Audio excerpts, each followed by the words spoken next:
پھر اس کے علاوہ کفار مکہ ایک بات کہا کرتے تھے اور نبی کریم صلی اللہ علیہ وآلہ وسلم سے یہ مطالبہ کرتے تھے کہ ہم کسی سے ثالثی کروا لیں، کوئی شخص ثالث بنا لیں جو آپ میں اور ہمارے درمیان فیصلہ کر دے۔ اللہ کریم نے اس کے جواب میں فرمایا کہ وَتَمَّتْ كَلِمَةُ رَبِّكَ صِدْقًا وَعَدْلًا، کہ تیرے رب کا جو کلمہ ہے، تیری رب کی جو بات ہے وہ تو سچائی اور عدل کے ساتھ مکمل ہو چکی۔ جب اللہ کا کلام مکمل ہو چکا، وہ اپنی تکمیل اور اتمام کے سارے مراحل طے کر چکا، تو گویا اب تو اس کے اندر کوئی تبدیلی ہو نہیں سکتی، نہ تو اس کے اندر کوئی سچائی اور صدق اور عدل کے حوالے سے کوئی کمی ہے، اور نہ ہی تکمیل کے اعتبار سے کوئی کمی ہے۔ لا مبدل لکلماتہ، وہ تو تبدیل ہو نہیں سکتے۔ اب ثالثی کا کیا مطلب؟ رہ گئی ان کی باتیں، تو جو اٹکل پچو باتیں کرتے ہیں اور جو خواہ صرف اور صرف اپنی خواہشات پر چلتے ہیں، یا پھر ان کے ساری باتیں جو ہیں وہ ڈھکونسلے اور اٹکل پچو باتیں،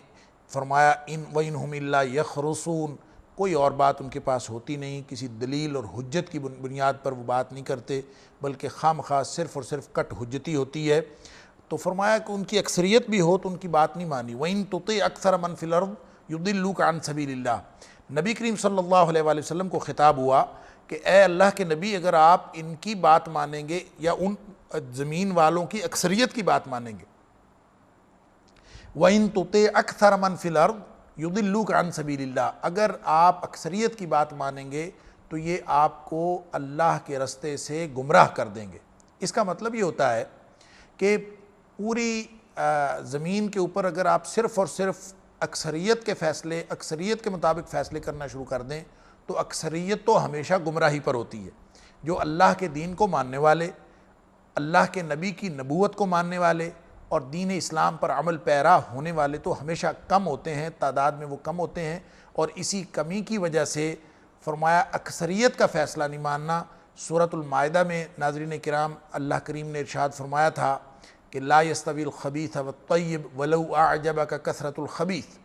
کہ ناپاک اور پاک لوگ کبھی برابر نہیں ہو سکتے، ناپاک چیزیں اور پاک چیزیں کبھی برابر نہیں ہو سکتی۔ ولو اعجبک کثرۃ الخبیث، جو ناپاک لوگ یا ناپاک چیزیں ہیں ان کی زمین بھری ہوئی ہو، ان کی کثرت آپ کو ملے اور اس کی کثرت آپ کو بھلی معلوم ہو رہی ہو، اس کے باوجود وہ کبھی آپس میں برابر نہیں ہو سکتے۔ اور یہاں پہ وہی بات یہ فرمائی ہے کہ دنیا میں کوئی نظریہ جو اکثریت کی بنیاد پر کسی حکم کو نافذ کرے وہ اللہ کے ہاں قابل قبول نہیں ہے۔ اور پھر اکثریت بھی کن لوگوں کی؟ ان یتبعون الا الظن، جو صرف گمان کی پیروی کرتے ہیں، وَإِنْهُمْ إِلَّا يَخْرُصُونَ، اور سوائے اٹکل پچو اور قیاس آرائیوں کے اور کوئی بات ان کے پاس ہوتی نہیں۔ فرمایا ان ربک هو اعلم من يضل عن سبیلہ وهو اعلم بالمہتدین، اللہ کریم جانتے ہیں کون ہدایت یافتہ ہے اور کون راہ راست سے ہٹا ہوا ہے۔ پھر ایک حکم ارشاد فرمایا فَكُلُوا مِمَّا ذُكِرَ اسْمُ اللَّهِ عَلَيْهِ إِن كُنتُم بِآيَاتِهِ مُؤْمِنِينَ، کہ مومنوں کو یہ حکم دیا کہ وہ چیزیں کھایا کرو جس پر اللہ کا نام لیا ہوا ہو، یعنی جس چیز پر اللہ کا نام لیا ہے، خاص طور پر اس سے مراد ذبیحہ ہے، کہ جس ذبیحہ کو اللہ کا نام لے کر ذبح کیا گیا ہو اس کو کھایا کرو، اور جس پر اللہ کا نام نہ لیا ہو اس کو نہ کھایا کرو۔ اس میں ناظرین کرام یہ بات تو واضح ہے کہ جس پر اللہ کا نام لیا ہو وہ حلال ہے، اور جس پر غیر اللہ کا نام لیا جائے، غیر اللہ کے تقدس پر یا غیر اللہ کے نام کر کے یا غیر اللہ کے نام لے کر ذبح کیا جائے، یا کسی ایسے شرک کے اڈے پر ذبح کیا جائے جس کو کسی خاص وجہ سے تقدس کا درجہ حاصل ہو چکا ہو غیر اللہ کے نام پر، جس کا ذکر سورۃ المائدہ کے اندر ہے، وہ تو سارے حرام ہیں۔ گویا اللہ کا نام جس پر لیا جائے وہ حلال، جس پر غیر اللہ کا نام لیا جائے وہ حرام، یہ تو واضح ہے۔ لیکن اگر یہ بات واضح نہ ہو کہ کوئی ذبیحہ ہے یا گوشت ہے یا پکا ہوا سالن ہے اور آپ کو یہ معلوم نہیں ہے کہ اس کے اوپر اللہ کا نام لیا گیا ہے یا نہیں لیا گیا، یا درست طریقے سے لیا گیا یا نہیں، تو اس کے بارے میں نبی کریم صلی اللہ علیہ وآلہ وسلم کا فرمان ہے بخاری شریف کے اندر کہ اس طرح کے مواقع صحابہ کرام کی زندگی میں بھی آتے تھے، اور ازواج مطہرات کی زندگی میں بھی بعض اوقات ایسا گوشت آ جاتا تھا جس کے بارے میں یہ معلوم نہیں ہوتا تھا کہ وہ ٹھیک طریقے سے اللہ کا نام لے کر ذبح کیا گیا ہے یا نہیں۔ تو ایسی بات یا ایسا معاملہ جہاں پہ یہ بات مشتبہ ہو جائے تو اس کے بارے میں نبی کریم صلی اللہ علیہ وآلہ وسلم نے فرمایا سمو علیہ انتم وکلوا، کہ اس پر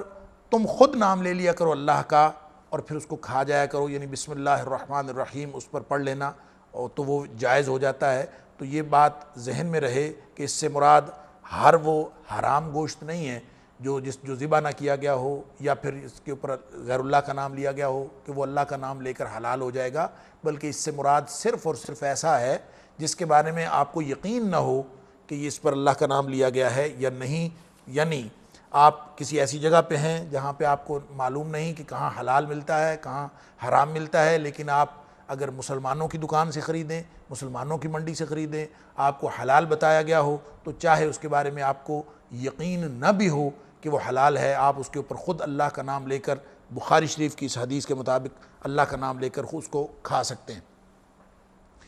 اس کے علاوہ مشرکین مکہ کے اور مختلف کفار کے جو اعتراضات ہیں ان کا ذکر اس میں کیا گیا ہے سورہ انعام کے اندر اور اس 8ویں پارے کے اندر، اور فرمایا گیا کہ وہ لوگ خود سے ایسی باتیں کرتے تھے کہ یعنی ان کو یہ بات سمجھ میں نہیں آتی تھی کہ جس کو ہم خود ذبح کر لیں جانور کو وہ تو حلال ہے، اور جو خود سے مر جائے یعنی اللہ کا مارا ہوا حرام ہے اور ہمارا مارا ہوا یعنی ذبح کیا ہوا وہ حلال ہے، یہ کیسے ہے؟ وہ خود سے اس طرح کی باتیں کیا کرتے تھے، اور اللہ فرماتا ہے کہ یہ ساری باتیں ان کے شیاطین ان کے دلوں میں ڈالتے ہیں، وَإِنَّ الشَّيَاطِينَ لَيُوحُونَ إِلَىٰ أَوْلِيَائِهِمْ لِيُجَادِلُوكُمْ، اس طرح کی کٹ حجتیاں شیاطین جو شیاطین جن ہیں وہ شیاطین انس کو سکھاتے ہیں تاکہ وہ آپ کے ساتھ اور صحابہ کرام کے ساتھ جو ہے وہ جھگڑا کریں۔ اس کے بعد کافر اور مسلمان کی مثال دی گئی ہے، اس کے بارے میں حضرت ابن عباس رضی اللہ تعالیٰ عنہ کا قول ہے کہ یہ اس میں جو کافر اور مسلم کی مثال بیان ہوئی ہے اس میں کافر سے مراد ابو جہل اور مسلم سے مراد حضرت حمزہ رضی اللہ تعالیٰ عنہ ہیں۔ اور اسی طرح اللہ کریم نے یہ بھی ارشاد فرمایا کہ جب کسی قوم میں نبی آتا ہے تو سب سے زیادہ جو لوگ مخالفت کرتے ہیں وہ اس بستی کے سردار اکابر مجرمیہا لیمکروا فیہا، جو بڑے بڑے مجرم ہوتے ہیں، بڑے بڑے سردار ہوتے ہیں، وہ عام طور پہ مخالفت کرتے ہیں، اس لیے کہ سرداروں کی سرداری ختم ہونے کا خدشہ ہوتا ہے، تو انبیاء کرام کی دعوت کی سب سے پہلی مخالفت جو ہے وہ کسی قوم کے سردار کیا کرتے ہیں۔ پھر اس کے بعد اللہ کریم نے یہ ارشاد فرمایا ہے آیت نمبر 124 کے اندر کہ جب نبی کریم صلی اللہ علیہ وآلہ وسلم ان کو دعوت دیتے ہیں اور ان کو یہ بتایا جاتا ہے کہ وحی نازل ہوئی ہے، تو وہ کفار یہ بھی اعتراض کرتے ہیں کہ ہم کبھی ایمان نہیں لائیں گے جب تک کہ ہمارے اوپر بھی ویسی ہی وحی نازل نہ ہو۔ گویا وہ خود سے منصب نبوت کا لالچ کرتے ہیں کہ ہمیں جو ہے وہ نبوت ملے، نبوت کے دعوے دار بن بیٹھتے ہیں کہ یہ کیا ہوا کہ ان کے اوپر تو وحی نازل ہوتی ہے، ہمارے اوپر وحی نازل نہیں ہوتی، تو ہم اس وقت ایمان لائیں گے جب وحی جو نبی اکرم صلی اللہ علیہ وآلہ وسلم پر نازل ہو رہی ہے وہ ہمارے اوپر نازل ہو، پھر ہم ایمان لائیں گے۔ اللہ فرماتے ہیں اللہ اعلم حیث یجعل رسالتہ، یہ اللہ کا کام ہے، چونکہ رسالت کسبی چیز نہیں ہے، کسی خواہش پر نہیں ملتی، بلکہ یہ اللہ کا فیضان ہے، اللہ کا فضل ہے، اللہ کی رحمت ہے۔ ذالک فضل اللہ یؤتیہ من یشاء من عبادہ، اللہ تعالیٰ اپنے بندوں میں سے جس کو چاہتا ہے اس کو عطا فرماتا ہے۔ تو یہاں فرمایا اللہ اعلم حیث یجعل رسالتہ، اللہ جانتا ہے کہ رسالت کس کو دینی ہے، نبوت کس کو دینی ہے، یہ قانون اللہ کا ہے، نہ کہ تمہاری خواہش اور تمہاری آرزو کے مطابق جو ہے یہ فیصلہ ہو۔ اس سے اگلی آیت ناظرین اکرام، یہ جو آیت نمبر 125 ہے، اس میں اللہ کریم نے ارشاد فرمایا کہ جس کو اللہ تعالیٰ ہدایت دینا چاہتے ہیں اس کا سینہ اسلام کے لیے کھول دیتے ہیں، اور جس کو اللہ تعالیٰ گمراہ کرنا چاہتے ہیں اس کا سینہ تنگ کر دیتے ہیں، اور اس کا ایمان لانا اتنا مشکل ہو جاتا ہے جیسا کہ آسمان پہ چڑھنا مشکل ہے۔ کأنما یصعد فی السماء، جس طرح آسمان پہ چڑھنا ناممکنات میں سے ہے، اسی طرح جس کا سینہ تنگ ہو جائے اس کا ایمان قبول کرنا جو ہے وہ ناممکنات میں سے ہے۔ ناظرین کرام، اس ایک آیت سے اور اس طرح کی دیگر آیات سے جبریہ نے تاریخ اسلامی کے اندر یہ بات ثابت کرنے کی کوشش کی ہے کہ اللہ کا قانون جو ہے وہ جبر پر مبنی ہے، انسان اپنی مرضی اور اپنی اختیار سے کوئی کام نہیں کر سکتا، سب کچھ ہر چیز اللہ کے ہاتھ میں ہے۔ اللہ تعالیٰ کسی کو ہدایت دینا چاہتا ہے تو گویا اس کا سینہ کھول دیتا ہے، اور جس کو ہدایت نہیں دینا چاہتا، گمراہ کرنا چاہتا ہے، اس کا سینہ تنگ کر دیتا ہے۔ تو اس کا مطلب یہ ہے کہ سینہ تنگ کرنے والی اللہ کی ذات ہے، سینہ کھولنے والی اللہ کی ذات ہے، تو گویا ہدایت وہ بھی اللہ کے ہاتھ میں ہے، گمراہی اللہ کے ہاتھ میں ہے، انسان کا اپنا تو کوئی قصور نہیں ہے۔ یہ جبریہ نے استدلال کیا، جو کہ ناظرین کرام بالکل غلط استدلال ہے۔ اس کی وجہ یہ ہے کہ بلا شبہ ہدایت اور گمراہی اللہ کے ہاتھ میں ہے، لیکن ہدایت دینے کا اللہ نے ایک قانون بنایا ہے۔ جو شخص اپنے آپ کو اس استحقاق کے مطابق اور اس میرٹ کے مطابق ثابت کرتا ہے جس کو ہدایت دی جائے، اس کو اللہ تعالیٰ ہدایت دے دیتا ہے، اس کا سینہ کھول دیتا ہے۔ اور جو شخص اپنا استحقاق ثابت کرنے میں ناکام رہتا ہے کہ وہ اللہ کی رحمت اور اللہ کی ہدایت حاصل کر لے، ظاہر ہے اس کا سینہ تنگ کر دیا جاتا ہے، اور یہ اس وجہ سے وہ گمراہ نہیں ہوتا کہ اللہ نے اس کا سینہ تنگ کر دیا ہے، بلکہ وہ شخص گمراہ اس لیے ہوتا ہے اور سینہ اس کا اس لیے تنگ ہوتا ہے کہ اس کی اپنی روش کافرانہ تھی، اور اللہ کریم نے یہ بات وضاحت سے اسی آیت کے آخر میں فرما دی ہے، لہٰذا کسی قسم کے غلط استدلال کی گنجائش ہی ختم ہو گئی کہ فرمایا كَذَلِكَ يَجْعَلُ اللَّهُ الرِّجْسَ عَلَى الَّذِينَ لَا يُؤْمِنُونَ۔ یہ اللہ تعالیٰ ان کے اوپر ناپاکی ڈال دیتا ہے، ان کے اوپر ناپاکی مسلط فرما دیتا ہے، کن لوگوں کے اوپر علی الذین لا یؤمنون، جو خود سے ایمان نہیں لانا چاہتے۔ ظاہر ہے اللہ تعالیٰ ان کو ایمان کی دولت نصیب نہیں فرماتے اور ہدایت ان کو نصیب نہیں ہوتی۔ پھر اس کے بعد فرمایا ہے کہ جس دن قیامت کا منظرنامہ کچھ بیان ہوا ہے کہ وَيَوْمَ يَحْشُرُهُمْ جَمِيعًا، جس دن اللہ تعالیٰ جنوں اور انسانوں کو سب کو اکٹھا کر لے گا قیامت کے دن، تو فرمایا یہ کہا جائے گا یا معشر الجن، اے جنوں قد استکثرتم من الانس، کہ جنوں تم نے بہت سارے انسانوں کو گمراہ کیا۔ اس کا مطلب یہ ہے کہ جنوں اور انسانوں کو، اگرچہ جن اور انسان دونوں ہی اللہ کے قانون کے مکلف ہیں، لیکن انسان جو ہیں وہ جنوں کے غلبے کی وجہ سے یا ان کی تبلیغ کی وجہ سے انسانوں کی اکثریت جو ہے وہ گمراہ ہو جاتی۔ تو اللہ کریم نے فرمایا قد استکثرتم من الانس، تم نے بہت سارے انسانوں کو گمراہ کیا۔ یہ وہی بات ہے ناظرین کرام جو سورہ یاسین کے اندر بھی اللہ کریم نے ارشاد فرمایا کہ بنی آدم کو خطاب فرماتے ہوئے فرمایا الم اعہد الیکم یا بنی آدم اللہ تعبدوا الشیطان انہ لکم عدو مبین، کہ شیطان کی پیروی نہ کرو، وہ تمہارا کھلا دشمن ہے، یہ میں نے تم سے وعدہ نہیں لیا تھا۔ اور پھر ساتھ یہ فرمایا وَأَنِ اعْبُدُونِي هَذَا صِرَاطٌ مُسْتَقِيم، میری پیروی کرو، میری بندگی کرو، میرے غلام اور میرے بندے بن جاؤ، یہ ہے صراط مستقیم۔ لیکن پھر فرمایا وَلَقَدْ أَضَلَّ مِنْكُمْ جِبِلًّا كَثِيرًا، لیکن ان شیاطین نے تم میں سے اکثریت کو گمراہ کر دیا۔ گویا جو شیاطین جن ہیں وہ زیادہ گمراہی کا باعث بنتے ہیں بنسبت شیاطین انس کے، اس لیے فرمایا کہ تم نے ان کو جو ہے گمراہ کیا۔ لیکن ہوا کیا، اس دن ایک مکالمہ ہوگا دونوں کے آپس میں، اور اس کے بعد فرمایا کہ قال النار مثواکم خالدین فیہا الا ما شاء اللہ، کہ تابع اور متبوع سارے کے سارے جو ہیں وہ جہنمی ہوں گے۔ ان ربک حکیم علیم، اللہ حکمتیں جانتا ہے، اللہ تعالیٰ کو ساری باتوں کی خبر ہے، اللہ تعالیٰ تمہارے نیتوں کا حال بھی جانتا ہے۔ تو جو لوگ جنوں کو، یہ سورہ جن کے اندر بھی ناظرین کرام اس طرح کی بات اللہ تعالیٰ نے ارشاد فرمائی کہ چونکہ جنوں کے پاس تھوڑی سی ایک ایکسٹرا خصوصیت، یہ زائد خصوصیت یہ موجود ہے کہ وہ غائب ہو جاتے ہیں اور نظر نہیں آتے، اور جہاں ہوا چلی جاتی ہے وہاں پہنچ جاتے ہیں۔ تو انسان عام طور پہ ان سے پناہ مانگا کرتے تھے، کسی بستی میں جا کے، کسی وادی میں جا کے، کسی پہاڑی علاقے میں جا کے ان سے پناہ مانگا کرتے تھے، اور اس چیز نے ان کو، شیاطین جن کو، زیادہ غرور اور فخر کے اندر اور زیادہ سرکشی کے اندر مبتلا کر دیا تھا۔ اس کے بعد یہ فرمایا جا رہا ہے کہ جو خطاب ہوگا محشر کے دن وہ سب کو ہوگا یا معشر الجن والانس، کہ سب کو خطاب فرما کے یہ فرمایا جائے گا کہ کیا تمہارے پاس ہمارے رسول نہیں آئے تھے جنہوں نے تمہیں ڈرایا ہو؟ تو ظاہر ہے اس دن سب اعلان کریں گے اور گواہی دیں گے، قالوا شہدنا علی انفسنا، ہر شخص وہاں پہ خود اپنی جان پر گواہ ہوگا۔ اور پھر فرمایا وشہدوا علی انفسہم انہم کانوا کافرین، اپنے کفر پر جو جہنمی ہیں وہ سارے کے سارے اپنے کفر پر خود گواہی دیں گے۔ اس کے بعد اللہ کریم نے یہ ارشاد فرمایا ہے کہ اللہ تعالیٰ بغیر حجت کے کسی قوم کو عذاب میں مبتلا نہیں فرماتا۔ ذَلِكَ لَمْ يَكُنْ رَبُّكَ مُهْلِكَ الْقُرَىٰ بِظُلْمٍ وَأَهْلُهَا غَافِلُونَ، کوئی غفلت میں مبتلا ہوں، ان کے اوپر حجت تمام نہ ہوئی ہو، سارا علم ان کو نہ دیا گیا ہو، ہدایت کا راستہ ان کو نہ دکھایا گیا ہو، اللہ کے نبی ان کے پاس نہ آئے ہوں، اگر کوئی ایسی قوم غافل ہو تو اللہ تعالیٰ ان کو صرف غفلت کی بنیاد پر، غفلت کی وجہ سے اللہ تعالیٰ ان کو عذاب میں مبتلا نہیں فرماتا۔ خود کا تو راستہ قرآن ہے،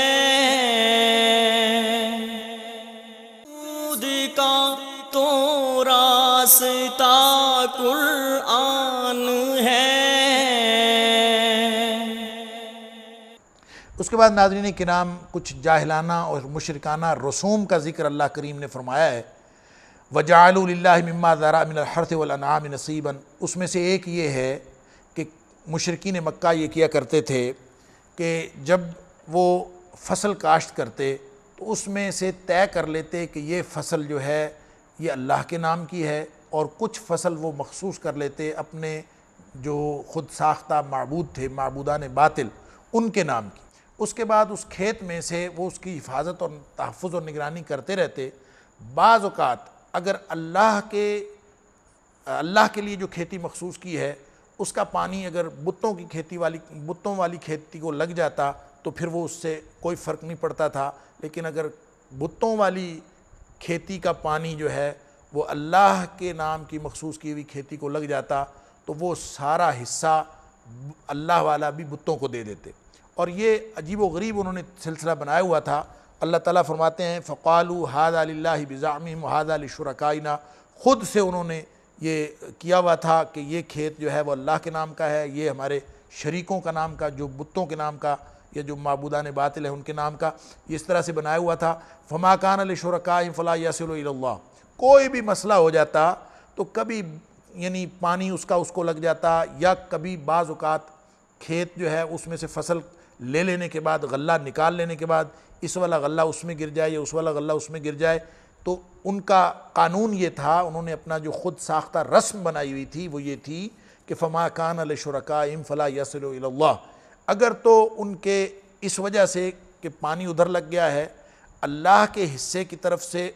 بتوں کے حصے کی طرف سے اللہ کے حصے کو کچھ دینا آتا تو پھر وہ کبھی نہ دیتے، بلکہ کہتے کہ اللہ تعالیٰ تو غنی ہے، اس کو ضرورت نہیں ہے۔ اور اگر کوئی دوسری طرح کا کوئی مسئلہ ہو جاتا تو اللہ کے نام کی مخصوص کی ہوئی کھیتی میں سے اس کا حصہ جو ہے وہ سارے کا سارا بتوں کو دے دیتے۔ اللہ تعالیٰ فرماتا ہے کہ وَمَا كَانَ لِلَّهِ فَهُوَ يَصِلُ إِلَىٰ شُرَكَائِهِمْ، بتوں کا حصہ جو ہے وہ تو کبھی اللہ کو نہیں پہنچتا تھا، اور اللہ کا حصہ جو ہے وہ اپنے شریکوں کو دے دیتے تھے۔ سَاءَ مَا يَحْكُمُونَ، کتنے برے فیصلے کرتے تھے۔ اس کے علاوہ ان کی دوسری جو بری رسم ہے،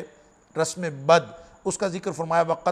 قتل اولادہم، کہ مشرکین جو ہیں اپنی اولاد کو قتل کرتے تھے، یہ ایک ان کی اور رسم بد تھی۔ اس کے بعد فرمایا کہ مخصوص کر لیتے تھے چوپائے اور کھیتی کو کہ جو عام طور پر ممنوع الاستعمال ہوتی، یعنی کوئی کھیتی یا کوئی چوپائے مویشی جو ہیں ان کو مخصوص کر لیا جاتا اور ان کو کوئی جو عام شخص تھے کوئی استعمال نہیں کر سکتا تھا۔ ہاں البتہ بتوں کے جو خادمین تھے اور مجاورین تھے ان کو اس استعمال کرنے کی اجازت ہوتی تھی، اور علاوہ ازیں کوئی شخص ان کو استعمال نہیں کر سکتا تھا۔ اسی طرح بعض جو ہے جیسے جانور جو ہیں بتوں کے نام پر چھوڑ دیے جاتے ہیں، بعض جانور اس طرح چھوڑے جاتے تھے ان کے اوپر سواری حرام ہوتی تھی، یعنی اونٹ یا گھوڑا یا گدھا یا خچر جو ہیں وہ کسی بت کے نام پر چھوڑ دیا اور کہا کہ اس کی جو ہے وہ سواری حرام ہے۔ فرمایا وَأَنْعَامٌ حُرِّمَتْ ظُهُورُهَا، بعض جو ہے ان کی پیٹھ کے اوپر سواری کرنا حرام کیا جاتا تھا، یہ بھی ایک ان کی رسم بد تھی۔ ایک پانچویں رسم جس کا ذکر قرآن پاک نے فرمایا ہے وہ یہ ہے کہ ذبح کرتے وقت اللہ کے نام کی بجائے بتوں کا نام لیتے تھے۔ اور پھر ایک اور رسم جو چھٹی رسم یہاں پہ ذکر ہوئی وہ یہ کہ جو بتوں کے نام جانور چھوڑ دیے گئے تھے ان کے جو آگے بچے ہیں ان کے بارے میں بھی عجیب و غریب عقائد انہوں نے بنا رکھے تھے کہ بعض اوقات اگر بچہ جو ہے وہ زندہ پیدا ہو، یعنی ان جانوروں سے جو جانور بتوں کے نام پر چھوڑے ہوئے ہیں، اگر بچہ زندہ پیدا ہو تو وہ زندہ بچہ صرف مردوں کے لیے مخصوص ہوگا، اس کو عورتیں استعمال نہیں کر سکتی۔ البتہ اگر مردہ بچہ پیدا ہو اور اس کو انہوں نے استعمال میں لانا ہو تو اس میں عورتیں اور مرد سارے شریک ہو جاتے تھے۔ یہ مختلف قسم کی باتیں، ان کی مختلف رسمیں، خود ساختہ رسمیں اللہ کریم نے ذکر فرمائی ہیں، اور پھر فرمایا ہے قد خسر الذین قتلوا اولادہم سفہا بغیر علم وحرموا ما رزقہم اللہ افتراء علی اللہ۔ جن لوگوں نے یہ خود ساختہ اور خود سے گھڑ کے چیزیں بنائی ہوئی تھیں، افتراء کیا ہوا تھا اور اپنی اولادوں کو قتل کرتے تھے، اس طرح کی جتنی چیزیں، جتنے کام کرتے تھے، یہ لوگ خسارہ پانے والے لوگ ہیں اور ان قریب خسارہ پائیں گے۔ اس کے بعد ناظرین کرام آیت نمبر 141-42 سے لے کر آیت نمبر 145 تک اللہ تعالیٰ کی توحید کا ذکر انعامات ربانی کے ذریعے سے کیا گیا ہے، اور یہ یاد دہانی کرائی گئی ہے کہ جتنے انعامات اللہ تعالیٰ نے تمہیں عطا فرمائے ہیں، جتنے انعامات تمہیں عطا ہوئے ہیں، یہ سب کے سب اللہ کریم نے تمہیں عطا فرمائے ہیں۔ گویا انعامات کے ذریعے سے جو ارد گرد پھیلی ہوئی ہماری کائنات ہے، ارد گرد پھیلی ہوئی جو دنیا ہے، زمین کی جو نعمتیں ہیں، ان کے ذریعے سے اللہ تعالیٰ کی وحدانیت کی طرف دعوت دی گئی۔ اسی دوران میں آیت نمبر جو 141 ہے ناظرین کرام، اس میں عشر کا تذکرہ ہے، وَآتُوا حَقَّهُ يَوْمَ حَصَادِهِ، یعنی بتوں کے نام پر اور اللہ کے نام پر یکساں وہ رکھتے تھے کہ یہ کھیتی اللہ کے نام کی ہے، یہ کھیتی فلاں کی ہے۔ تو اللہ کریم یہ ارشاد فرما رہے ہیں کہ غور تو کرو، سارے کھیت، ساری نعمتیں اور جو کچھ تمہیں زمین سے برآمد ہوتا ہے، سب کا سب اللہ کریم تمہیں عطا فرماتے ہیں، اور جب اللہ کریم عطا فرماتے ہیں تو کچھ شکرانے کے طور پر کچھ نہ کچھ حق ادا کیا کرو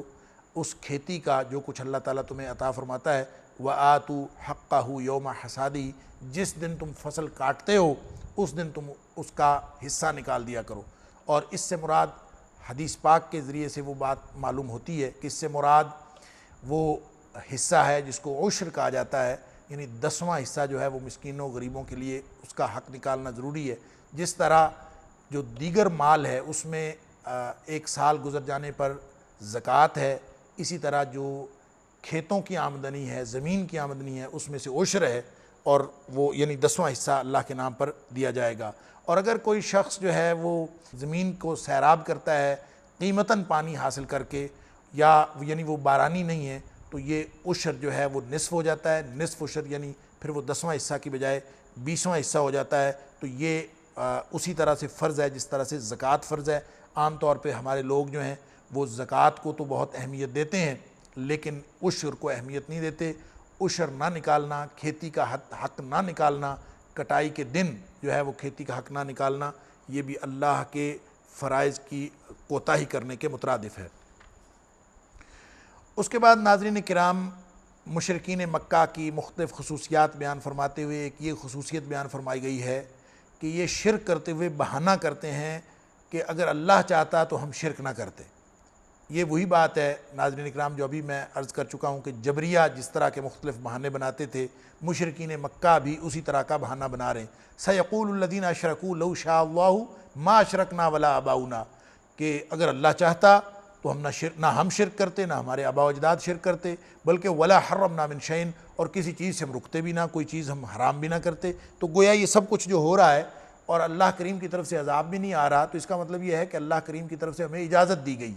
تو یہ محض ایک الزام ہے۔ تو فرمایا كَذَلِكَ كَذَّبَ الَّذِينَ مِن قَبْلِهِمْ، اس سے پہلے کے لوگ بھی اس طرح کی کذب بیانی کرتے رہے، اس طرح کا جھوٹ بکتے رہے۔ اس کا تعلق کسی حقیقت کے ساتھ نہیں ہے۔ اللہ تعالیٰ کسی کو شرک پر مجبور نہیں کرتا، اللہ تعالیٰ اپنی مشیت سے کسی کو گمراہ نہیں کرتا، بلکہ کوئی شخص اپنا استحقاق اگر ثابت نہ کر سکے ہدایت کا اور اللہ کی رحمت کا تو وہی شخص گمراہ ہوتا ہے۔ اس کے بعد ناظرین کرام آیت نمبر 151 سے لے کر 159 جو سورۃ الانعام کی ہے، اس میں ضابطۂ اخلاق بیان فرمایا گیا ہے کہ اصل نیکی کیا ہے۔ تم تو اپنی مرضی سے نیکیاں کرتے پھر رہے ہو، اور اپنی مرضی سے تم نے حرام کی ہوئی ہیں چیزیں، اور اپنی مرضی سے تم نے کچھ چیزوں کو حلال کیا ہوا ہے۔ تو آؤ میں تمہیں بتاؤں، نبی کریم صلی اللہ علیہ وآلہ وسلم کو حکم ہو رہا ہے کہ آپ فرما دیجئے، آؤ میں تمہیں بتاؤں کہ حقیقت میں اللہ کریم نے کیا حرام کیا ہے اور کس بات سے روکا ہے۔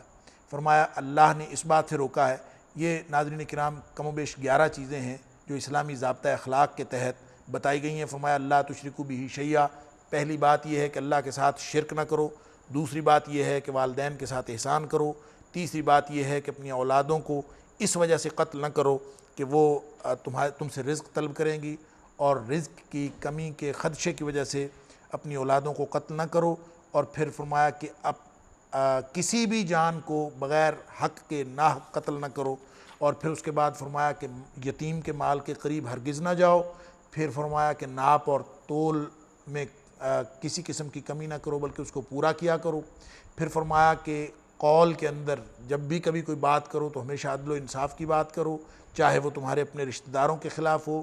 اور پھر اس کے بعد فرمایا کہ اللہ کے تمام عہد جو ہیں ان کو پورا کرو، اور پھر فرمایا صراط مستقیم کی اتباع کرو، اور مختلف جو گمراہ راستے ہیں ان راستوں کو چھوڑ دو۔ وَلَا تَتَّبِعُوا السُّبُلَ وَلَا تَتَّبِعُوا السُّبُلَ فَتَفَرَّقَ بِكُمْ عَنْ سَبِيلِهِ، جو مختلف راستے تمہیں اللہ کے راستے سے ہٹانے کے لیے جال بچھایا گیا ہے گمراہ لوگوں کی طرف سے، ان کی پیروی نہ کرو۔ ناظرین کرام، اس سورۃ الانعام کے آخر پہ اللہ تعالیٰ نے ایک بات یہ فرمائی ہے کہ تم بار بار، یعنی مشرکین مکہ کو یہ بات فرمائی ہے کہ تم بار بار معجزہ یا نشانی کا مطالبہ کرتے ہو، یہ یاد رکھو کہ اگر اللہ کی طرف سے معجزہ یا نشانی آ جائے تو اس کے بعد کا ایمان تو معتبر ہی نہیں ہے۔ اس کی وجہ یہ ہے، یہ آیت نمبر 158 ہے ناظرین کرام۔ اس آیت نمبر 158 میں اللہ کریم نے یہ ارشاد فرمایا کہ اگر کوئی معجزہ دیکھ کر یا نشانی دیکھ کر تم ایمان لاؤ گے تو وہ ایمان ہرگز قابل قبول نہیں ہے۔ اس کی وجہ کیا ہے؟ اس کی وجہ یہ ہے ناظرین کرام، ایمان مان لینے کا نام ہے، ایمان معرفت کا نام نہیں ہے۔ کسی بات کی سمجھ آئے نہ آئے، عقل ساتھ دے نہ دے، صرف اس لیے مان لینا کہ کوئی چیز اللہ کی طرف سے اور اللہ کے نبی صلی اللہ علیہ وآلہ وسلم کی طرف سے بتائی جا رہی ہے، اسی کا نام ایمان ہے۔ تو آدمی جب مان لے، سر تسلیم خم کر دے، تو اس کا نام ایمان ہے۔ تو اگر کوئی شخص نشانی دیکھ کر، یہ معجزہ دیکھ کر مانتا ہے تو اس کا مطلب ہے اس نے نبی کریم صلی اللہ علیہ وآلہ وسلم کی بات کو تو نہیں مانا، اس نے اللہ کی بات کو تو نہیں مانا، وہ تو نشانی دیکھ کر ایمان لایا۔ تو نشانی دیکھ کر اگر مانا تو گویا اس نے تو دیکھ کر، جان کر، پرکھ کر، معرفت حاصل کر کے مانا ہے۔ تو معرفت حاصل کر کے جو شخص مانتا ہے، یہ ایمان نہیں ہے۔ ایمان ہوتا ہی اصل میں بالغیب ہے۔ الذین یؤمنون بالغیب، جو لوگ غیب پر ایمان رکھتے ہیں، اس کا مطلب یہ ہے کہ ایمان ہوتا ہی بالغیب ہے۔ جو چیزیں غیبیات میں سے نہیں ہیں، وہ بھی اگر ہم ان کو ایمان کے حوالے سے دیکھیں تو ہم نے کب دیکھا ہے نبی کریم صلی اللہ علیہ وآلہ وسلم کو اس دنیا میں چلتے پھرتے؟ ہم نے تو ساری باتیں کتابوں میں پڑھی ہیں۔ ہم نے کب دیکھا ہے آسمان سے فرشتوں کو وحی لاتے ہوئے؟ ہم نے کب دیکھا ہے کہ قرآن جو ہے کس طرح آسمان سے نازل ہوا تھا؟ یہ ساری چیزیں ہم نے نہیں دیکھیں، پھر بھی ہم قرآن کو مانتے ہیں، پھر بھی ہم ساری کی ساری ایمانیات، ساری کے سارے دین کی جو بنیادیں ہیں ان کو مانتے ہیں۔ یہی اصل میں ایمان ہے کہ بغیر دیکھے ایمان لایا جائے۔ اگر کوئی شخص نشانی دیکھ کر یا معجزہ دیکھ کر ایمان لاتا ہے تو اس کو تو ایمان کہتے ہی نہیں ہے۔ اس لیے اللہ کریم نے ارشاد فرمایا کہ لم تکن آمنت من قبل او کسبت فی ایمانہا خیر لا ينفع نفسا ایمانہا، کہ اس کا ایمان جو ہے اس کو قطعاً فائدہ نہیں دے گا۔ اس کے بعد ناظرین کرام، اللہ کے قانون رحمت کا تذکرہ ہے کہ نیکی ہم ایک کرتے ہیں، 7 گناہ ایک کرتے ہیں، تو اللہ کی رحمت یہ ہے کہ نیکیاں 10 لکھی جاتی ہیں اور گناہ 1 لکھا جاتا ہے، تاکہ لوگوں کا نیکیوں کا کھاتا ہمیشہ گناہوں سے زیادہ رہے۔ یہ تو انسان بدقسمت ہے کہ پھر بھی نیکیاں اپنی گناہوں سے زیادہ نہیں کر سکتا، کیونکہ آخر پہ فیصلہ تو اس بات پر ہونا ہے کہ جو شخص نیکیوں میں بڑھ گیا، فمن ثقلت موازینہ فہو فی عیشۃ راضیہ، جس کی نیکیوں کے وزن بڑھ گئے وہ جنت میں چلا جائے گا۔ ومن خفت موازینہ، جس کی نیکیاں کم ہو گئیں۔ تو چونکہ برابر تولا جانا ہے اور اسی پہ فیصلہ ہونا ہے، تو یہ اللہ کی رحمت ہے کہ من جاء بالحسنۃ فلہ عشر امثالہا، وہ قانون رحمت یہاں پہ بیان ہوا ہے آیت نمبر 160 میں، کہ مثل اللہ تعالیٰ اس کو 10 گنا جو ہے وہ اجر عطا فرماتا ہے۔ ومن جاء بالسیئۃ فلا یجزی الا مثلہا، اور جو کوئی شخص گناہ کرے تو اس کی جزا اور اس کا بدلہ 1 گناہ کے مطابق ہی ملتا ہے۔ وہم لا یظلمون، اور کسی قسم کا ظلم نہیں کیا جاتا۔ یہ اللہ کا قانون رحمت ہے۔ اس کے بعد یہ فرمایا کہ برائی کا وبال جو ہے خود ہر شخص اٹھائے گا، کوئی دوسرا شخص کسی کا، لا تزر وازرۃ وزر اخری ولا تکسب کل نفس الا علیہا، جو بھی کوئی نفس کمائی کرتا ہے، جو کچھ بھی کرتا ہے، وہ کسی دوسرے پر اس کا وبال نہیں پڑ سکتا۔ اسی طرح ہر شخص اپنا بوجھ خود ہی اٹھائے گا۔ آخری آیت ناظرین کرام، آیت نمبر 165 جو سورۃ الانعام کی ہے، اور جہاں پہ پارہ بھی نصف مکمل ہو رہا ہے، اس میں فرمایا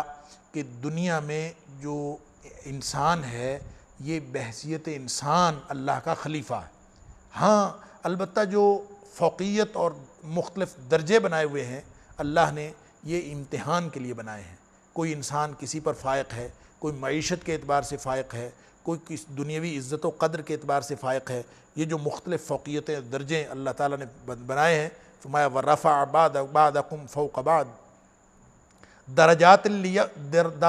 لِيَبْلُوَكُمْ فِيمَا آتَاكُمْ، یہ اس لیے بنائے ہیں درجات معیشت اور مختلف جو فوقیت کے درجے اس لیے بنائے ہیں تاکہ تمہارا امتحان کیا جا سکے۔ گویا زمین میں ہر وقت پوری زندگی امتحان ہے، اور یہ جو مختلف فوقیتیں اور درجے انسان دنیا میں دیکھتا ہے، کسی اپنے بڑے کو دیکھتا ہے، کسی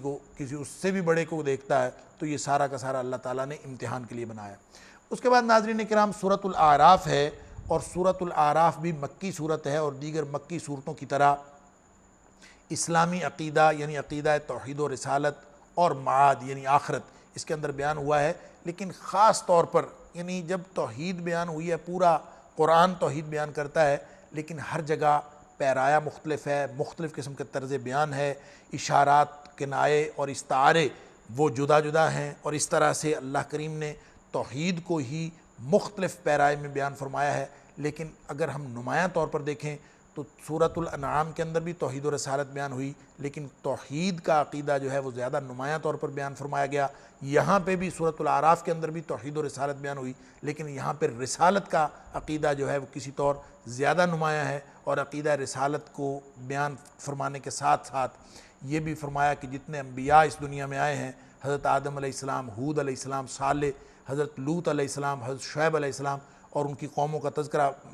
کیا، اور یہ بتایا کہ یہ جتنے نبی تھے ان سب نے دعوت دی، لیکن ان کی امتوں نے ان کو جھٹلایا، پھر اللہ تعالیٰ نے ان کو تباہ و برباد کر دیا۔ یہ بھی اس سورت کے اندر تذکرہ شامل ہے، اور اس سورت کے 10 ساڑھے 10 رکوع جو ہیں وہ آج کے پارے کے اندر شامل ہیں۔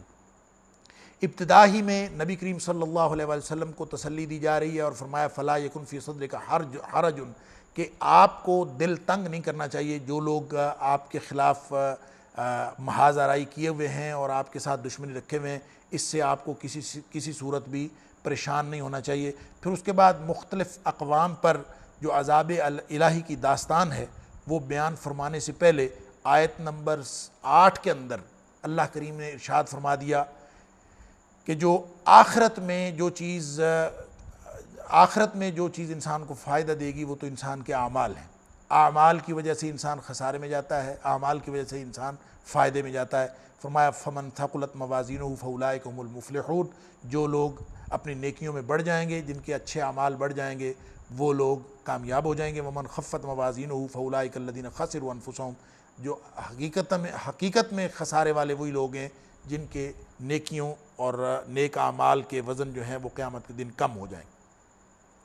اس کے بعد اللہ تعالیٰ نے آیت نمبر 10 سے حضرت آدم علیہ السلام کا قصہ بیان فرمایا ہے، اور حضرت آدم علیہ السلام کی تخلیق و تصویر کے بعد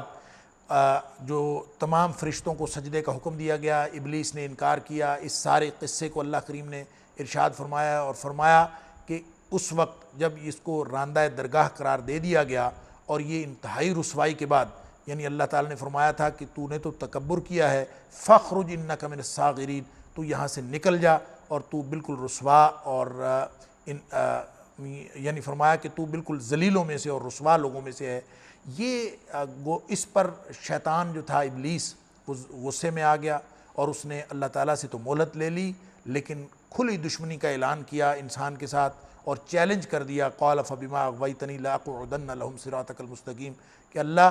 میں ان کو سیدھے رستے پر جانے نہیں دوں گا۔ اور پھر فرمایا ثم لآتینہم من بین ایدیہم ومن خلفہم وعن ایمانہم وعن شمائلہم، میں کبھی ان کے آگے سے آؤں گا، کبھی ان کے پیچھے سے آؤں گا، کبھی ان کے دائیں سے آؤں گا، کبھی بائیں سے، مختلف حربے استعمال کروں گا، اور میں ان کو تیرے رستے پر سیدھے رستے پر جانے نہیں دوں گا۔ خود کا تو راستہ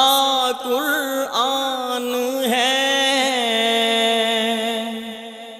خود کا تو راستہ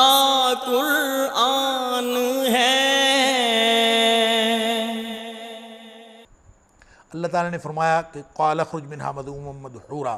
کہ تو ذلیل و رسوا ہو کے یہاں سے نکل جا، مذمت کیا ہوا، دھتکارا ہوا بن کے یہاں سے تو دفع ہو جا۔ اب وہ وہاں سے تو دفع ہو گیا، لیکن اپنے اس چیلنج کی وجہ سے اس نے سب سے پہلا جو وار کیا وہ بابا آدم اور اماں حوا دونوں پر کیا، اور دونوں کو فرمایا فوسوس لہم الشیطان، ان دونوں کو وسوسے میں مبتلا کیا۔ یہ ناظرین کرام قرآن کا یہ بیان فوسوس لہما یہ بیان کرتا ہے کہ شیطان نے دونوں کو وسوسے میں مبتلا کیا۔ عام طور پہ لوگ یہ کہتے ہیں اور یہ داستان مشہور ہے کہ حوا علیہ السلام جو تھیں، اماں حوا، ان کو شیطان نے بہکایا تھا اور پھر انہوں نے حضرت آدم علیہ السلام کو بہکایا۔ یہ قرآن پاک کا یہ بیان اور یہ الفاظ اس بات کی تردید کر رہے ہیں، فوسوس لہما، گویا ان دونوں کو شیطان نے وسوسے میں مبتلا کر دیا تھا، اور پھر پہلا حملہ کیا کہ جس درخت کو چکھنے سے اللہ کریم نے منع فرمایا تھا، شیطان نے اپنی چکنی چپڑی باتیں کر کے ورغلا کے ان دونوں کو یقین دلا دی اپنی قسموں سے، وقاسمہما، ان دونوں کو قسمیں کھا کر اس نے کہا کہ انی لکما لمن الناصحین، اور بہت ساری قسمیں کھائیں اور کہا کہ میں تو تمہارے لیے حقیقتاً خیر خواہ ہوں، اور وہ دونوں جو ہیں اس دھوکے میں آ گئے، اماں حوا اور بابا آدم دونوں جو ہیں اس دھوکے میں آ گئے۔ تو سب سے پہلا کیا ہوا کہ بدت لہما سوآتہما، اللہ اکبر، جو پہلا اثر ہوا شیطان کے دھوکے میں آنے کا وہ یہ تھا کہ دونوں کے لباس اتر گئے۔ یہ گویا شیطان کے دھوکے میں آنے کے بعد جو پہلا اثر ہوتا ہے وہ عریانی ہے۔ تو اللہ کریم آگے ارشاد فرماتے ہیں کہ بابا آدم اور اماں حوا نے تو معافی مانگ لی، اللہ تعالیٰ نے ان کو معافی دے دی، لیکن ایک بات یاد رکھیں کہ یہ جو شیطان ہے یہ بنی آدم کا لباس بھی اتارنے کی کوشش کرے گا۔ تو بنی آدم کو اللہ کریم نے 4 دفعہ پکارا ہے، 4 ندائیں دی ہیں یا بنی آدم کہہ کے کہ اے آدم کی اولاد، تم نے اب یہ نہیں کرنا، تم نے اپنے لباس کی حفاظت کرنی ہے، اور لباس کی اہمیت بتائی۔ پہلی ندا دی یا بنی آدم قد انزلنا علیکم لباسان، اللہ نے تمہارے لیے لباس نازل کیا ہے، اس کی حفاظت کرو، یہ تمہارے لیے زینت کا سامان بھی ہے، اور لباس التقوی ذالک خیر، اور تقوی کا لباس، ظاہری لباس بھی بڑا اہم ہے لیکن تقوی کا لباس جو ہے وہ زیادہ اہم ہے۔ تو دوسری ندا لگائی تو فرمایا یا بنی آدم لا یفتننکم الشیطان کما اخرج ابویکم من الجنہ، دیکھنا اپنے لباس کی حفاظت کرنا، ایسا نہ ہو کہ جس طرح شیطان نے تمہارے والدین کو یعنی اماں حوا اور بابا آدم کو جنت سے نکالا اور ان کا لباس جو ہے، اور جس طرح ان کو بے لباس کیا، کہیں یہ تمہیں بھی بے لباس نہ کر دے۔ تیسری ندا لگائی تو فرمایا یا بنی آدم خذوا زینتکم عند کل مسجد، چونکہ عریانی کے حملے کی مناسبت تھی، عریانی کے حملے کی مناسبت سے فرمایا کہ ننگا طواف نہ کرو، مسجد کے اندر ہمیشہ لباس پہن کے آیا کرو۔ لباس نہ پہننا، عریاں ہونا یا بے لباس ہونا یہ شیطان کے بہکاوے میں آنے کی علامت ہے، لہٰذا اس سے ممانعت فرما دی، پھر ساتھ ہی ساتھ اسراف کی ممانعت بھی فرما دی، اور ساتھ ہی ساتھ فرما دیا اچھا لباس ہو یا اچھا کھانا ہو، یہ دنیا کی جتنی نعمتیں ہیں یہ ساری کی ساری انسانوں کے لیے ہیں۔ قل من حرم زینت اللہ التی اخرج لعبادہ والطیبات من الرزق، جتنی بھی نعمتیں اللہ تعالیٰ نے عطا فرمائی ہیں کس نے حرام کی ہیں؟ اللہ نے زینت دی ہے، اللہ نے لباس دیا ہے، اللہ نے کھانے کی چیزیں دی ہیں، یہ ساری کی ساری چیزیں استعمال کرنے کے لیے ہیں۔ قل ہی للذین آمنوا فی الحیاۃ الدنیا خالصۃ یوم القیامہ، دنیا میں اہل ایمان بھی اس کو استعمال کر سکتے ہیں، لیکن آخرت میں یہ ساری نعمتیں صرف اور صرف مومنوں کے لیے خاص ہوں گی۔ گویا اس کا مطلب یہ ہوا کہ ترک دنیا کرنا، نعمتوں کو چھوڑ دینا یا اس کو نیکی کی علامت سمجھنا یہ ہرگز غلط ہے، اور یہ قطعاً غلط ہے، اور قرآن پاک نے تو واضح طور پر فرما دیا کہ نیک ہونے کا یہ مطلب نہیں ہے کہ تم بے لباس ہو جاؤ یا رزق اللہ کی طیب اور پاکیزہ چیزیں جو حلال کی ہوئی ہیں وہ چھوڑ دو، یہ ان کو چھوڑنا یہ قطعاً کوئی نیکی کا تصور نہیں ہے۔ اللہ تعالیٰ نے تو بے حیائی سے منع کیا ہے، قل انما حرم ربی الفواحش ما ظہر منہا وما بطن، ظاہری اور باطنی بے حیائی سے منع فرمایا، گناہ سے منع فرمایا، سرکشی سے منع فرمایا، ظلم سے منع فرمایا اور شرک سے منع فرمایا، اس کے علاوہ کوئی چیز ایسی نہیں جس سے منع فرمایا ہو۔ اور پھر فرمایا کہ یعنی نعمتوں کو استعمال کرنے سے منع نہیں فرمایا۔ رسولوں کی نافرمانی، فرمایا کہ جو شخص رسولوں کی نافرمانی کرے گا، یا یہ چوتھی صدا ہے یا بنی آدم، اما یأتینکم رسل منکم یقصون علیکم آیاتی فمن اتقی واصلح فلا خوف علیہم ولا هم یحزنون والذین کذبوا بآیاتنا واستکبروا، یعنی جو لوگ جب ہمارے رسول آئیں گے ان رسولوں کی جو پیروی کرے گا ان کو تو اللہ تعالیٰ دنیا آخرت کا امن عطا فرمائے گا، اور جو لوگ ان کو جھٹلائیں گے اور استکبار کی روش اختیار کریں گے ان اولئک اصحاب النار هم فیہا خالدون، وہ جہنمی ہیں، گویا رسولوں کی نافرمانی کرنے والے جہنمی ہیں۔ اس کے بعد جہنم کی چونکہ ذکر آیا جہنم کا، تو جہنم کا منظرنامہ اللہ کریم نے بیان فرمایا ہے، اور اس میں ایک تو جہنمیوں کا آپس میں مکالمہ ہے کہ جہنمی ایک دوسرے کے اوپر الزام تراشی کریں گے۔ اللہ کریم نے فرمایا کہ چونکہ گروہ کے گروہ اس کے اندر داخل کیے جائیں گے جہنم میں، اس لیے جب ایک گروہ آئے گا تو وہ آ کے اپنے سے آگے والے گروہ کے اوپر الزام تراشی کرے گا کہ ان لوگوں نے ہمیں گمراہ کیا جس کی وجہ سے ہم آج جہنم میں آئے۔ تو وہ لوگ یہ کہیں گے کہ ہم نے تو تمہیں گمراہ نہیں کیا، تم لوگ اپنے کرتوتوں کی وجہ سے یہاں آئے ہو۔ تو یہ اللہ تعالیٰ نے ان دونوں کا مکالمہ، ایک دوسرے پر الزام تراشی یہاں پہ بیان فرمائی ہے کہ قیامت کے دن جو مشرکین جو کافرین ہیں یہ جہنمی آپس میں ایک دوسرے کے اوپر الزام تراشی کریں گے۔ پھر اللہ تعالیٰ نے یہ فرمایا ہے کہ متکبرین، جس کے دل میں تکبر ہے وہ کبھی جنت میں نہیں جا سکتا۔ فرمایا یہ اتنا مشکل ہے، یعنی ان الذین کذبوا بآیاتنا واستکبروا، جو لوگ ہماری آیتوں کی تکذیب کرتے ہیں تکبر کی بنیاد پر اور استکبار کرتے ہیں، اور تکبر ویسے بھی نبی کریم صلی اللہ علیہ وآلہ وسلم نے اس کی جو تکبر کی جو تعریف بیان فرمائی ہے وہ یہی فرمائی ہے کہ بطر الحق وغمط الناس، کہ حق کو ٹھکرا دینا اور لوگوں کو حقیر سمجھنا یہی تکبر ہے۔ تو فرمایا کہ جو لوگ تکبر کرتے ہیں وہ کبھی جنت میں داخل نہیں ہو سکتے، حتیٰ یلج الجمل فی سم الخیاط، اس وقت تک جنت میں داخل نہیں ہو سکتے جب تک سوئی کے ناکے میں سے اونٹ نہ گزر جائے۔ گویا جس طرح سوئی کے ناکے میں سے اونٹ کا گزرنا ناممکن ہے، اسی طرح متکبرین کا جنت کے اندر داخلہ جو ہے وہ ناممکن ہے۔ آگ کا ان کا بچھونا ہوگا، لہم من جہنم مہاد، آگ کا ہی بچھونا ہوگا، ومن فوقہم غواش، اور آگ کا ہی ان کے اوپر اوڑھنا ہوگا۔ اللہ تعالیٰ معاف فرمائے۔ اس کے بعد ناظرین کرام جنت اور جنتیوں کا ذکر ہے، اور جنت کی نعمتوں کا ذکر ہے کہ اللہ تعالیٰ جنتیوں کو نعمتیں عطا فرمائے گا۔ اور اس کے بعد ناظرین کرام جنتیوں کا اور جہنمیوں کا مکالمہ ہے، کچھ مکالمات ہیں۔ جنتیوں کا اور جہنمیوں کا مکالمہ ہے، جنتیوں کا اور اہل اعراف کا مکالمہ ہے، اور پھر اہل اعراف کا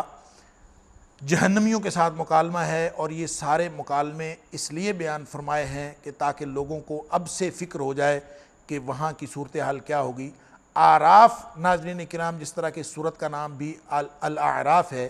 اعراف وہ دیوار ہے جو جنت اور جہنم کے درمیان ہے، اس کے اوپر کوئی ایسی جگہ بنائی گئی ہے جن لوگوں کی نیکیاں اور گناہ برابر ہو جائیں گے ان کو کچھ عرصہ کے لیے اس اعراف کے اندر رکھا جائے گا۔ اللہ تعالیٰ فرماتے ہیں کہ جو جنتی ہیں وہ جہنمیوں سے پوچھیں گے کہ یہ بتاؤ، ہم نے تو اللہ کے سارے وعدوں کو سچا پایا اور سارے وعدے جو اللہ نے ہم سے کیے تھے وہ سچے ہو گئے، تمہارا کیا خیال ہے، تم سے جو وعدے اللہ نے کیے تھے وہ سچے ہیں یہ کیسے ہیں؟ تو فرمایا کہ ابھی اتنی بات، یہ سوال ہوگا، جواب آگے سے نہیں آیا ہوگا۔ فَأَذَّنَ مُؤَذِّنٌ بَيْنَهُمْ، اور درمیان میں سے ایک جو ہے وہ اعلان کرنے والا اعلان کر دے گا، اللعنۃ اللہ علی الظالمین، کہ ظالموں پر اللہ کی لعنت۔ گویا یہ زبان حال سے اس سوال کا جواب مل جائے گا۔ اس کے بعد فرمایا کہ جو اہل اعراف ہیں، اعراف کے اوپر جو لوگ ہیں جو ابھی جن کی نیکیاں اور گناہ برابر ہیں، اور بالآخر وہ بھی حدیث پاک کے مطابق ان کو بھی جنت میں داخل کر دیا جائے گا، لیکن ابھی وہ جنت میں داخل نہیں ہوئے ہوں گے۔ جس اعراف کو قرآن نے اس کی ڈیفینیشن کی، وبینہما حجاب، ایک دیوار ہے جنت اور جہنم کے درمیان، اس کے اوپر اعراف والے ہوں گے، اور وہ جو ہیں پہلے جنتیوں سے خطاب کریں گے، سوال کریں گے، اور ان کو ان سلام علیکم، ان کو السلام علیکم کہیں گے، ان کے اوپر سلامتی کی دعا دیں گے، اور پھر اس امید پر جو ہے وہ بات کریں گے کہ ہم بھی عنقریب جو ہے تمہارے ساتھ داخل ہو جائیں گے۔ پھر ان کی آنکھیں پھر جائیں گی، ان کی نظریں پھریں گی دوسری طرف، یعنی جہنم کی طرف، تو پھر وہ جہنم کی طرف دیکھ کے جہنم سے پناہ مانگیں گے اور جہنمیوں کے ساتھ نہ جانے کی استدعا کریں گے کہ اللہ تعالیٰ ان سے اور ان کے انجام میں بد سے ہمیں بچا لے۔ پھر اس کے بعد جہنمیوں میں بہت سارے لوگوں کو وہ پہچانتے ہوں گے، اور جہنمیوں کے ساتھ جب ان کا مکالمہ ہوگا تو اللہ کریم فرماتے ہیں کہ ان جہنمیوں کے ساتھ مکالمے کے دوران وہ ان کو کہیں گے کہ تمہارا جو بھی گروہ تھا، جتھا تھا، تمہاری برادری تھی، اور تمہارا جو مال تھا، اور تمہارا جو تکبر تھا، تمہارا بڑا پن، اس نے تمہیں کوئی فائدہ نہیں دیا۔ اور پھر وہی جو جہنمی ہیں، ایک آخری مکالمہ جہنمی جنتیوں سے کریں گے۔ قرآن فرماتا ہے کہ وَنَادَى أَصْحَابُ النَّارِ أَصْحَابَ الْجَنَّةِ أَنْ أَفِيضُوا عَلَيْنَا مِنَ الْمَاءِ أَوْ مِمَّا رَزَقَكُمُ اللَّهُ۔ جہنمی جو ہیں وہ جنتیوں سے کہیں گے کہ کچھ تھوڑا سا پانی ہمیں دے دو، اللہ اکبر، ہمیں کچھ تھوڑا سا پانی دے دو، اور وہ جو اللہ تعالیٰ نے تمہیں نعمتیں عطا فرمائی ہیں ان میں سے کچھ ہمیں دے دو۔ قالوا ان اللہ حرمہما علی الکافرین، ان کو جواب دیا جائے گا کہ یہ ہر چیز، پانی یہاں کا، یہاں کی نعمتیں، جنت کا رزق، یہ اللہ تعالیٰ نے کافروں کے لیے حرام کیا ہوا ہے۔ اور اللہ تعالیٰ فرماتے ہیں جہنم ان کو کیوں ملا تھا؟ الذین اتخذوا دینہم لہوا ولعبا وغرتہم الحیات الدنیا، جہنم میں جانے کا سبب یہ تھا اللہ کے دین کو انہوں نے کھیل اور تماشا سمجھا، اور دنیا کی زندگی نے ان کو دھوکے میں مبتلا کر دیا۔ اور فرمایا جس طرح دنیا میں انہوں نے ہمیں بھلایا تھا، آج ہم بھی ان کو بھلا دیں گے۔ تو چونکہ معاد اور آخرت اور جہنم کی بات ہو رہی تھی، اسی مناسبت سے آغاز کائنات کا ذکر ہوا ہے۔ آیت نمبر 54 سے آن ورڈز، یعنی 54 سے آگے اللہ کریم نے آغاز کائنات کا ذکر فرمایا ہے، اور اس کی حکمتوں کا تذکرہ ہے۔ ان ربکم اللہ الذی، تمہارا رب ہی ہے، وہی اللہ ہے جس نے زمین پیدا کی۔ یہ سارا کارخانہ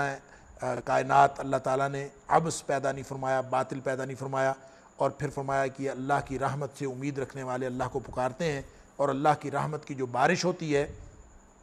ناظرین کرام، آیت نمبر 57 اور آیت نمبر 56 میں فرمایا ان رحمت اللہ قریب من المحسنین، جو نیک لوگ ہوتے ہیں، نیکی کرنے والے، احسان کرنے والے، اللہ کی رحمت ان سے قریب تر ہے۔ یعنی اللہ کی رحمت کی بارش ہوتی تو سب پر ہے، لیکن والبلد الطیب یخرج نباتہ باذن ربہ، مثال بیان فرمائی اللہ نے، جیسے زمین ہو اس کے اوپر بارش ہوتی ہے، ہر زمین پر بارش ایک جیسی ہوتی ہے، لیکن جو اچھی زمین ہوتی ہے، پاکیزہ زمین ہوتی ہے، اس سے اچھی کھیتی نکلتی ہے، اور ہری بھری فصلیں اگتی ہیں، ہرے بھرے پودے اس سے اگتے ہیں۔ لیکن جو زمین خراب ہوتی ہے، والذی خبث لا یخرج الا نکدا، تو ظاہر ہے جو زمین ہی خراب ہے اس سے ناقص چیزیں نکلیں گی، اس سے اچھی چیز کیسے نکلے گی؟ ایسے ہی اللہ کا دین ہے، اللہ کا دین، اللہ کی رحمت ہر شخص پر ہوتی ہے، اللہ کی رحمت کی بارش ہر شخص پر ہوتی ہے، لیکن اس کا نتیجہ ہر شخص اپنے اپنی استعداد کے مطابق لیتا ہے۔ جو شخص ریسیپٹیو ہو اور اللہ کے دین کو قبول کرنے کے لیے، اللہ کی رحمت کی بارش کو لینے کے لیے جو پہلے سے اپنی زمین کو ہموار اور تیار کر چکا ہو، اس کو دنیا آخرت میں بڑے فائدے ملتے ہیں۔ اور جو شخص ایسا نہ ہو، چیز وہی ہے، یعنی اللہ کا دین، اللہ کی توحید، اللہ کی رحمت، لیکن اس کے لیے کوئی فائدہ نہیں دیتی۔ جیسا کہ سورۃ المائدہ کے اندر بیان فرمایا کہ یہی جو اللہ کا دین ہے اور اللہ کا قرآن جو نازل ہوتا ہے، یہ اصل میں کتاب ہدایت ہے، لیکن اہل کتاب کے لیے، جو اللہ کے دین کے دشمن ہیں، ان کے لیے ہمیشہ سرکشی اور کفر میں اضافے کا باعث بنتا ہے۔ اس کے بعد ناظرین کرام، آیت نمبر 59 سے اللہ کریم نے انبیاء کے قصص بیان فرمائے ہیں۔ حضرت نوح علیہ السلام کا قصہ ہے، اور پھر حضرت نوح علیہ السلام کی قوم کا ذکر کہ حضرت نوح علیہ السلام کی قوم نے حضرت نوح علیہ السلام کو جھٹلایا، پھر اللہ تعالیٰ نے ان کے اوپر عذاب نازل کر دیا، اور وہ عذاب جو ہے وہ طوفان کی شکل میں آیا، ساری قوم اس میں غرق ہو گئی۔ اور اللہ تعالیٰ فرماتا ہے کہ انہوں نے تو جھٹلایا تھا، فَأَنْجَيْنَاهُ وَالَّذِينَ مَعَهُ فِي الْفُلْكِ، اور جو لوگ حضرت نوح علیہ السلام کے ساتھ تھے ان کو اللہ تعالیٰ نے کشتی میں بچا لیا، اور یہ لوگ عراق کے علاقے سے نکل کر طوفان نوح کے بعد یمن کے اندر آ کے آباد ہو گئے۔ وَأَغْرَقْنَا الَّذِينَ كَذَّبُوا بِآيَاتِنَا، اور جن لوگوں نے حضرت نوح علیہ السلام کی بات کو جھٹلایا تھا، اللہ کی نشانیوں کو جھٹلایا تھا، وہ اس طرح سے تھے جیسے اندھوں کی قوم ہو، انہم کانوا قوما عمین، جیسے اندھے لوگ ہوں، ان کو اللہ تعالیٰ نے غرق فرما دی۔ اس کے بعد ہود علیہ السلام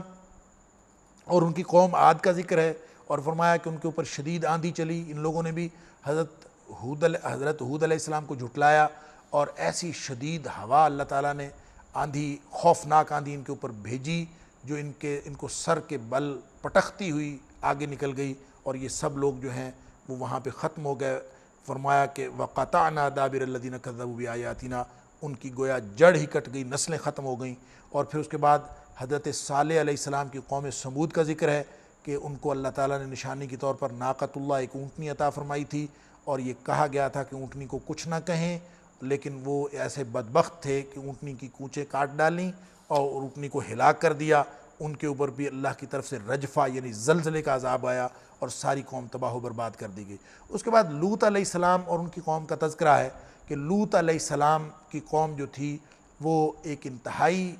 برے فعل یعنی بے حیائی اور فحاشی کے اندر مبتلا تھی. لوط علیہ السلام نے ان کو روکا اور وہ لوگ اس بد فعلی سے باز نہ آئے، بلکہ الٹا حضرت لوط علیہ السلام اور آپ کے ساتھیوں کو مذاق کرنے لگے، ان کا تمسخر اڑانے لگے کہ یہ بڑے پاک صاف اور طاہر لوگ ہیں، انہم اناس یتطہرون، یہ بڑے پاک بنتے ہیں. اور ان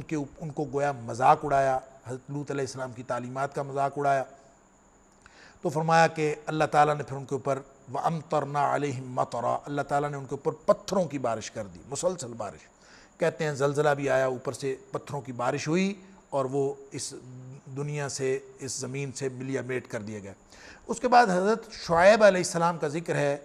8ویں پارے کا اختتام اور 9ویں پارے کا آغاز جو ہے یہ حضرت شعیب علیہ السلام اور آپ کی قوم کے تذکرے پر مشتمل ہے. اور اس میں فرمایا کہ جب حضرت شعیب علیہ السلام آئے تو انہوں نے بھی وہی دعوت دی جو دیگر انبیاء دعوت دیتے آئے تھے، یا قوم اعبدوا اللہ ما لکم من الہ غیرہ،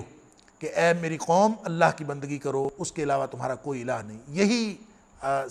ہر نبی یہی دعوت دیتا آیا. آیت نمبر 59 سے لے کر جس نبی کا بھی ذکر ہے اللہ کریم نے یہی فرمایا کہ جو بھی نبی آیا اس نے آ کے اپنی قوم سے یہی کہا کہ یا قوم اعبدوا اللہ ما لکم من الہ غیرہ، اس کے علاوہ تمہارا کوئی الہ نہیں، اللہ کی بندگی کرو. یہی حکم حضرت شعیب علیہ السلام نے بھی اپنی قوم کو دیا اور ساتھ دیگر احکام بھی دیے، اور ان کو فرمایا کہ اللہ کے ساتھ شرک نہ کرو اور ناپ تول پورا کیا کرو، لوگوں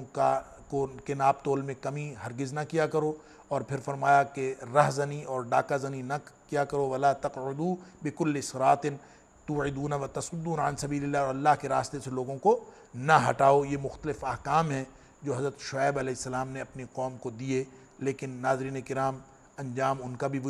وہی ہوا جو اس سے پہلی اقوام کا ہوا تھا کہ حضرت شعیب علیہ السلام کی قوم نے ان کی بات نہیں مانی.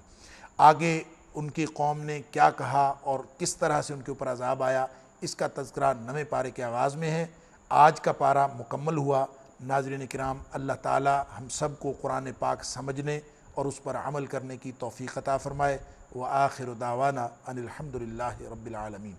گمراہیوں کی رات میں نور ہدا قرآن ہے، اور منزل مقصود کا تو راستہ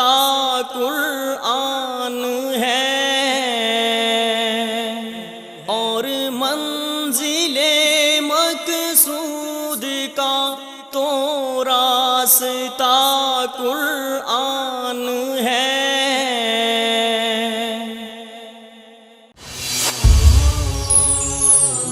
پیغام ٹی وی